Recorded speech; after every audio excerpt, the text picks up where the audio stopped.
A class assignment session for cognitive behavior therapy with a friend whose name is Miranda. She is 18. This is not a real session. It is just a videoed session. So let me begin by saying that she is going to remain off camera except for the small part that you see, and you will hear her voice. That has not been disguised, but she does not want to be filmed on camera face to face because of the emotions that come along with what's going on. So, good morning. How are you? I'm good. How do you feel today? I feel better than most days. That's good. I'll take that. Last time that we spoke, I did your intake and your evaluations to see where you were going to fall for counseling. Okay? And just to give our viewers a little bit of background, you came in because you've been using drugs to self-medicate, and you're experiencing some things with depression and mood swings and other things that are causing you to have some anxiety. And so that's what we're going to work on. Okay? Okay. Do you have any questions about that before we start? Not yet. Good. Not necessarily good, but good enough. As I was reviewing your stuff, you definitely came up with some heavy tendencies in major depression, bipolar 1, and definitely PTSD. Now, with the PTSD, if it's okay with you, I would like to hold off talking about that one till a little bit later, and we get you some skills to deal with the anxiety and the depression. How does that sound to you? That sounds okay. Do you understand what those terms mean? The depression and the PTSD? Yes. Okay. I'm saying PTSD at this point based on how you evaluated over the rape that you had when you were younger. Okay? And the fact that it still makes it hard for you to be in relationships today, and it's been over 5 years. Okay? So we will talk, but let's table that one. Let's do one thing at a time. Okay? Depression is something that's very real for a lot of people. Some people have symptoms that are way worse that cause them more issues than others. And you happen to be one of those special people who deal with depression in a major way. It interferes with your life. It makes it where you don't want to get out of bed.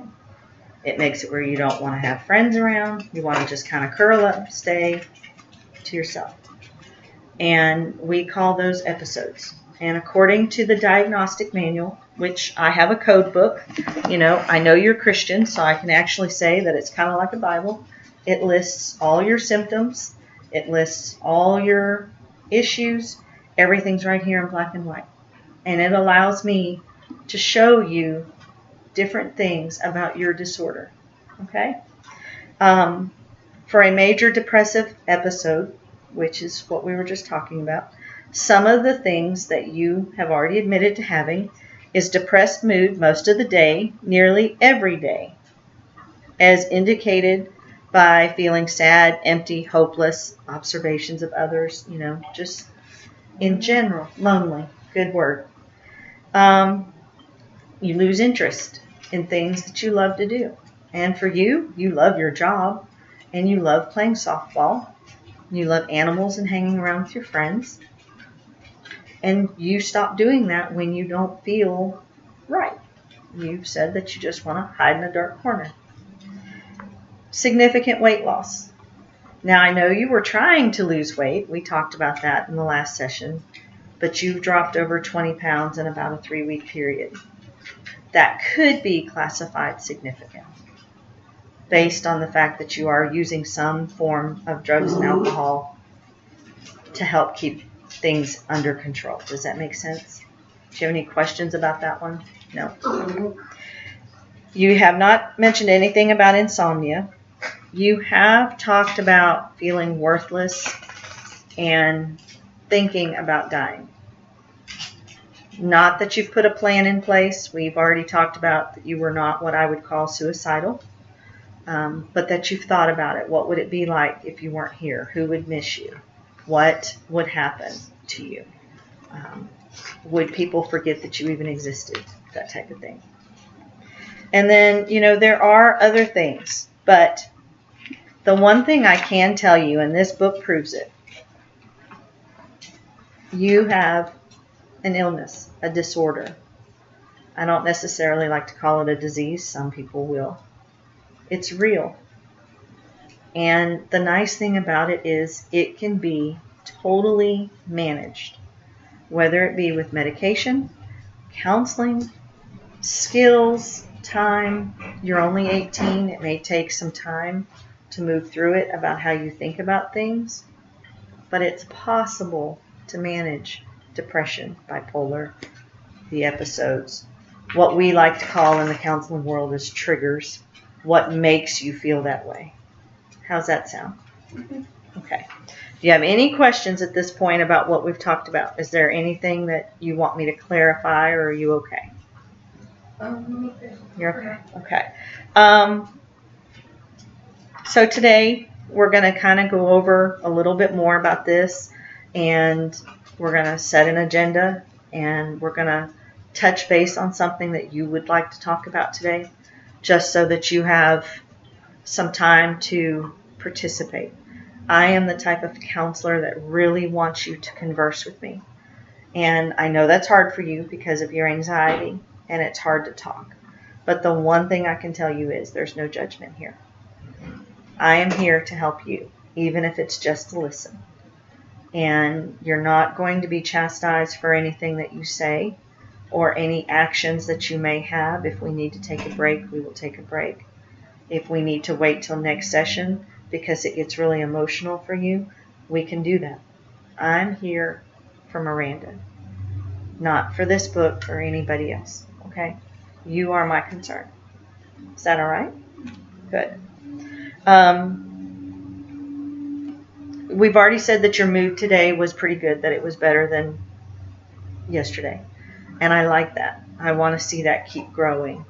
And now that you have an actual diagnosis, does it change your mood? Doesn't bring up any worry, or this doesn't affect your job unless you let it. I will tell you that. So you don't have to worry about losing your job or your friends or anything else. This is me and you. Nobody has to know. There's no danger as long as you're no danger to yourself or to others. And it's just that. It's just time that you need with me. Okay? Good. I like to give homework. And the homework may stem around journaling your feelings for a week till I see you the next time. It might be looking up an article or two online to bring in, and we'll talk about why it bothered you or why you think you should be like that. It might be in regards to sexuality, as far as having a boyfriend, a husband, or an alternate lifestyle, whichever you would choose to discuss because of everything that has happened. It might be to keep chart of everything you do in a one-day period. What time you get up, what time you eat breakfast, what time you go to the movies, whatever, so that we can find time for you to spend on just you. Okay? In the end, I would like you to talk with me about the homework, and we'll make some notes and make sure you understand, and then we'll go on from there. Okay? Good. So, knowing that you have an issue with being depressed and even the PTSD, is there anything or any question you have about those? No, it's mostly at night. Like when I sleep on myself.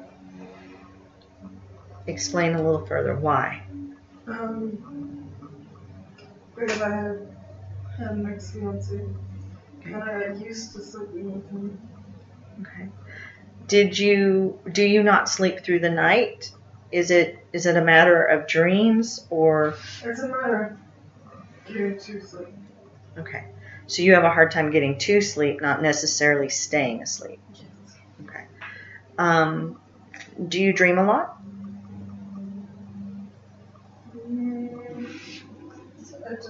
Sometimes it's a yes and no. Okay.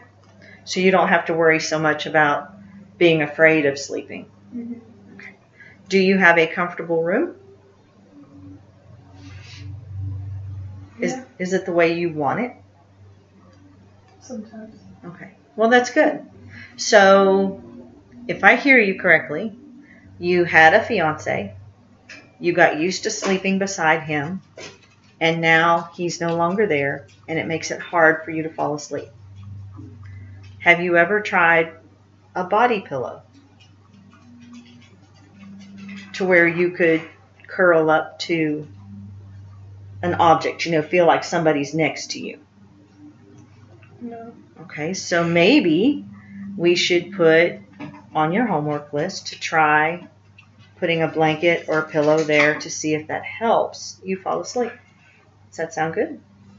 Do you want to write it or do you want me to? I do it all the time. Okay, I like the fact that this is a simple assignment. A lot of us don't think about being comfortable where we sleep. And that's important because you need your rest. Okay.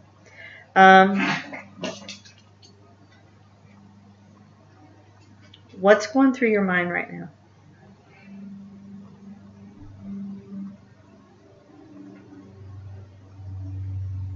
I just want to talk. When you talk, what does it feel like to you?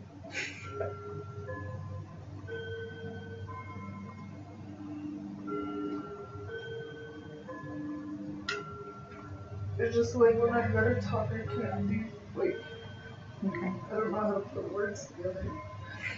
So if I'm hearing what you say correctly, it's not necessarily that you don't like to talk. It's trying to get your thoughts out. Does that make sense?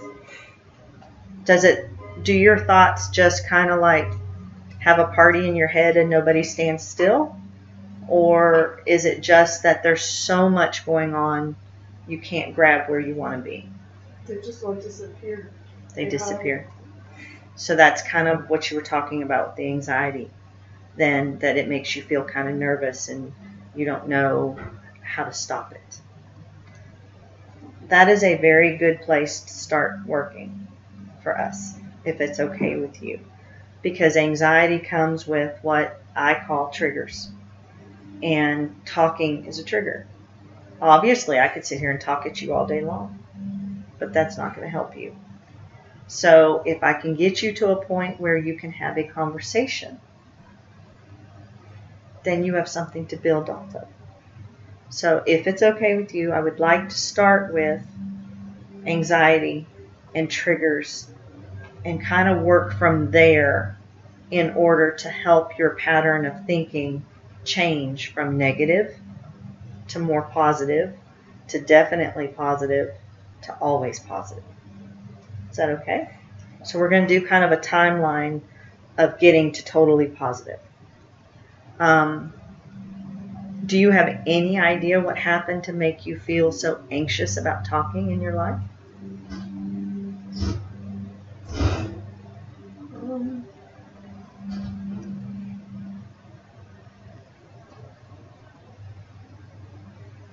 Not really. No? I'm just scared of what'll come out. Just scared of what'll come out. Well, that's probably an appropriate thought for an 18-year-old. It's nice to make you laugh, though. Okay. All right. So we're going to work on the body pillow to help you get to sleep, which will help your anxiety because you get more rest and you don't feel so alone. Okay? What I can tell you is anxiety is something that just decides to show up. And it's hard. But it's controllable and it will help your depression. It will help everything that's happening with you. Okay? I see you noticed my puppies today. They're kind of in their bed. I'm surprised they're not all up here in the camera. Miles and Baxter, what are you doing? You're not going to come say hi to Miranda today? Silly boys. But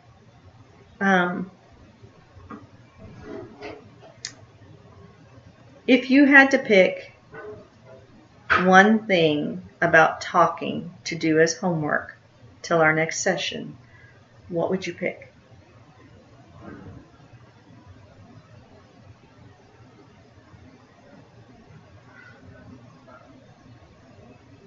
Do you have a family member or a friend, or do you like to compliment people in the mall? What's one thing that you could do that's kind of random? I'm not sure, because I can talk as long as it's not about me. Not about you. So you don't like to be personal. And that's okay too. That comes with not wanting people to know that you're depressed, or that's a wall. It's a defense mechanism, and we can work with that too. Okay. So let's start small. You work in a very public job. You work for the pork processing plant in Oklahoma, and you're around people for hours. So I would like to see if you're willing to pick 2 people, whether it's on break, smoking a cigarette, whatever, to just say something like, have you had a good day today? Just start a small conversation. And when they say yes or no, how about you? All you have to do is say, it's been okay, or I'm glad it's going quickly, or it's going too slow. You don't have to say anything personal. Just be willing to make the conversation. Is that something you think you could do? Talking to other people like that is easy for me. That's good. It's easier when I can talk to someone else about them. And that's good. And I like the fact that you know that about yourself, that you know it's easier to talk about other people than yourself. And that's okay. Maybe you should become a counselor over time and deal with people that way. But for now, let's just stick to Miranda, because I will get very personal and it will make you uncomfortable, but we will work through it, okay? Our time is coming to a quick end, and I want to go over your homework, and I want to get some feedback, and then we'll make your appointment for next week. Is that okay? Okay, so we talked about your depression. We've decided to wait about talking about the PTSD for a couple of sessions. Let's do some other stuff first. And then I showed you in the DSM manual some of your symptoms that show that you're depressed, and you were comfortable with that, correct? Okay.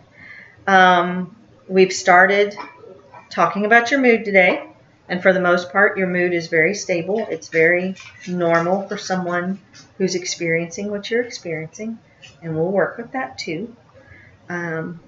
You've helped me with your homework. Is there anything about your homework that you don't understand? You only have the 2 points. One is a body pillow to where you feel like you're sleeping next to someone, and the other one is to pick 2 random people at work to just say, how's your night going? And let them ask the same of you, so that you're giving just a hint of, it's okay, it's been a long day, I'm tired, dinner didn't taste right, something simple about Miranda. Any questions about that? Okay. How do you feel now that we're coming to the end of the session about our session?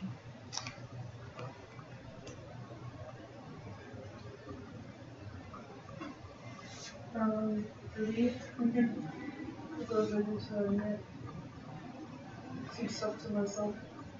I want you to keep feeling that relief, because you do deserve that relief. So when things get tough with me and you, we can work out time and what have you to give you a break or whatever, so that you can gather yourself. Like I noticed tonight that you cry. That's okay. Even if I cry with you, it's okay.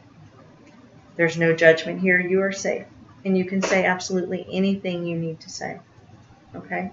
As long as you're not a harm to yourself or to others, The confidentiality that we talked about the first session is in place, and that's all that matters. Okay? So for next week, today is Wednesday. What is your schedule? Do you know your work schedule yet for next week? Is there a day that's better for you? We do next Wednesday, but it has to be in the morning. Okay, so do you want to make it like 10 a.m.? Yeah. Is that too hard for you with sleeping, or is that a good time? Okay. Okay, so I will see you next Wednesday at 10 a.m. Bring your homework. If you find an article or something that just means something to you in regards to what we're doing, bring it with you. If nothing else, we'll put it in your file and we'll talk about it when you're ready, okay? Miranda, thank you for coming today, and thank you for feeling the way you do. Let's work on this together, okay? I'm not much of a handshaker, but if you don't mind, I'd like to give you a hug. And again, this is just a mock session. It is not a real counseling session. It is for my cognitive behavior class. Thank you, and I hope you enjoy it.